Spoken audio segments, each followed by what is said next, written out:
So, Shelley, fantastic to meet you on Skype. And I recently found out about your work. You are the, was it a professor of sociology and a director of the Clayman Institute for Gender Research at Stanford. Is that right? That's correct. Nice to meet you. Great. Thank you so much for spending some time talking to me today. I'm here in Sydney and you're over there in California, so that's correct. Woohoo for technology linking us together. Now, I've been reading about the work of the Clayman Institute, and I've seen some of the presentations that you've done, and I'm fascinated about your work. So, just maybe tell us briefly what the Institute aims to do and how long it's been going.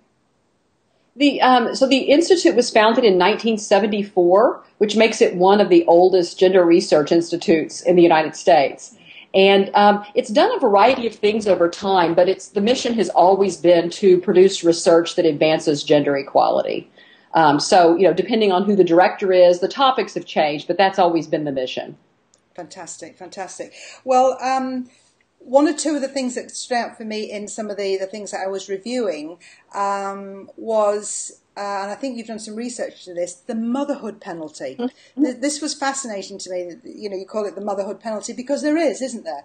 And you hear people talking about individual stories that I collect from women about how they were told, don't mention you're a mother. Exactly. Because you're seen as less committed, and yet we know research shows that women are so, you've got a family, you're very committed to your employment, but they're not seen as such. So I'd love you to speak to that. Yeah, I think the word penalty is very accurately used in this research. What we see, for example, with U.S. data is that women who have children earn 5 to 7% lower wages per child compared to women who don't have children but are otherwise in the same kind of job, same education level, same seniority, are otherwise identical. And you see this pay gap. So it's there and it's not trivial.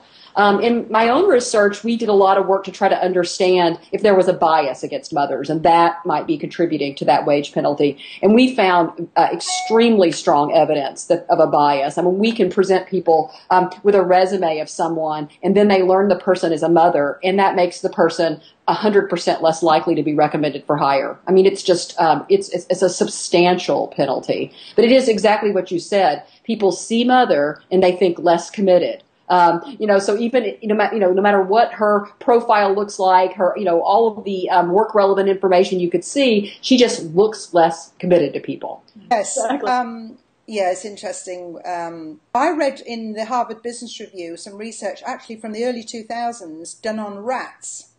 Rat mother brains had changed after having babies, and they had different pathways in them, and they showed a greater level of, maybe it was resourcefulness, but they've got children to feed, they're going to feed them, they're going to find food, and it literally changed their brains and increased their, I suppose, an area of competency. I don't know whether you've heard of research like that, have you? No, I haven't heard of that research. That's very interesting. We also know with men, when men unexpectedly have to take on child-caring responsibility, their wife dies or something like that, there's all kinds of changes in sort of personality measures associated with them. So I do think the responsibility towards children does affect people for sure, both men and women. Indeed, and I've read about the daughter effect, how men become more generous after they've had a daughter, because they do change. I know that by individual anecdotal research of men and how, they were going for the top job, they were on that career path, and then they got married, they had a child, and they thought, is it worth doing? Yeah. I still will advance, but I'm not going to go for that top job and work those kind of hours and have that kind of face time, because I've got a family now, and as much as I want to earn money for that family, I want to see them. And that's a good thing. And I think that's one of the things that we do need to change in society. One of the things I was thinking, actually, because we have this idea of maternal leave, and in America it's not, they don't have maternal leave, do you? And it's not paid. We have in the United States, our Family Medical Leave Act it's unpaid leave. So that's the very bad piece of it. The good piece of it is that it's equally available for men and women. So it's unpaid, so perhaps it's not, that's the big knock against it. But it is parental leave. It's not maternity leave. Yes. And it's also leave that can be used for sick parents and things like that. Yeah, yeah. So in other words, you can't lose your job for taking the leave. Right.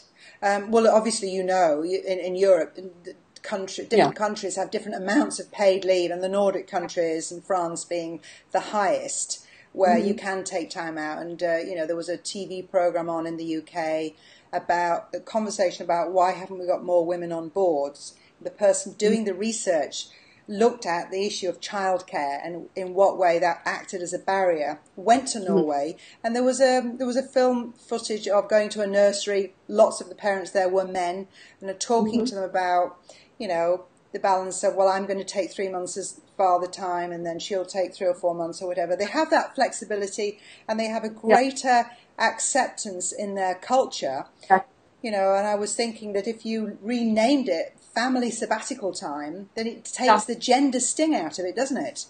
Yeah, it really does. It really does. And it's interesting when you look cross-culturally at the motherhood wage penalty. It's actually the smallest in countries that have a moderate length leave. It's worse in countries that have a really short leave, and it's worse in countries that have a really long leave. But a moderate leave is what actually reduces that wage penalty.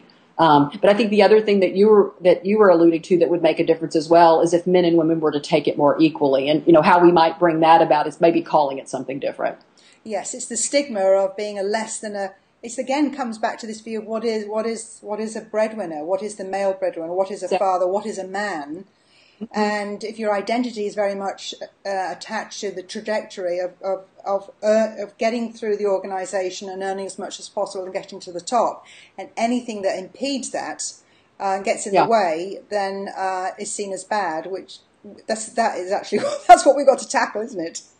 That's a huge problem, but that is true. And employers are also more reluctant in the United States, at least, to let men take family leave. They even though they have to legally, they just really discourage them from doing so. So, I think to the extent that men want to be breadwinners, they may not want to take leave, and then their employers are pushing against it. So it's a big problem to figure out how to get men as involved in taking leave as women. But that would be hugely, hugely helpful.